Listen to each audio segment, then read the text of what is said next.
In Austin, I'm Adam Bennett. Tens of thousands of people across Central Texas are now trying to figure out where their next meal will come from. Here in Austin, several groups are stepping up to help. KVUE's Daniel Perot shows us how they offered a free meal and hope to those going through hard times.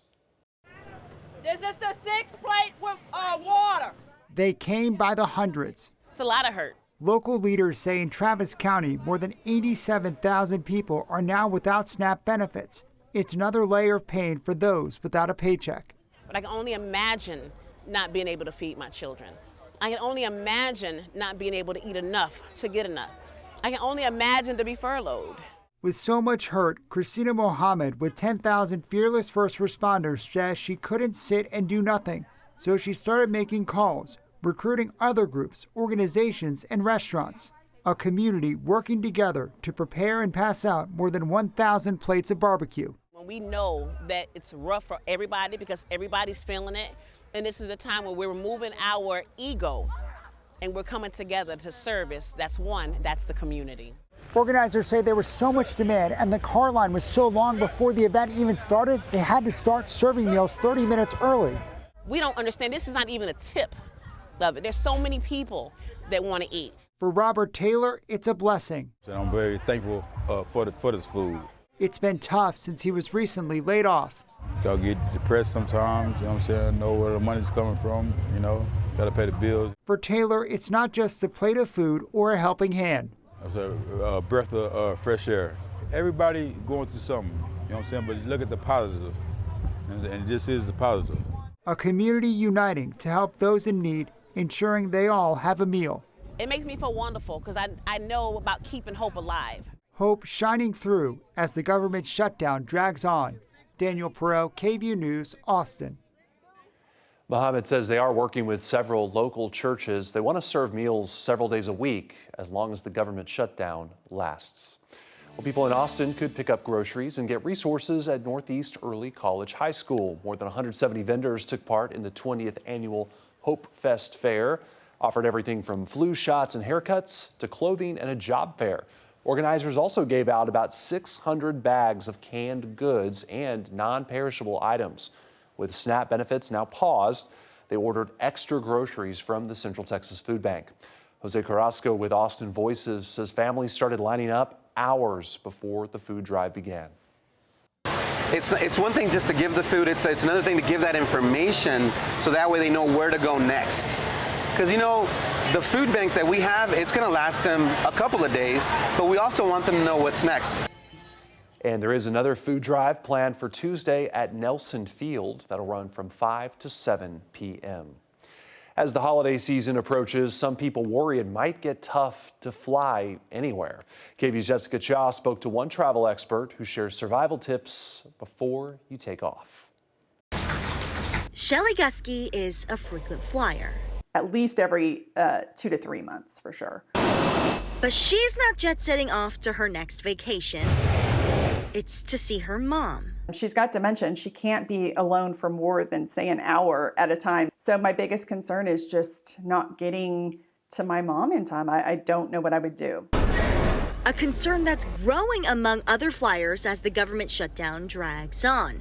Airports like Austin's see more delays as air traffic controllers continue to miss paychecks. They're essentially working for free until the government opens back up. So it causes fatigue and stress, and people stop showing up for work, which then impacts flight travel. Maddie Bourget is an Austin-based travel expert and anticipates trouble as the holiday season draws near. Holiday travel is a tough time. Millions of people are trying to get to where they want to go. But she says the shutdown shouldn't stop you from going.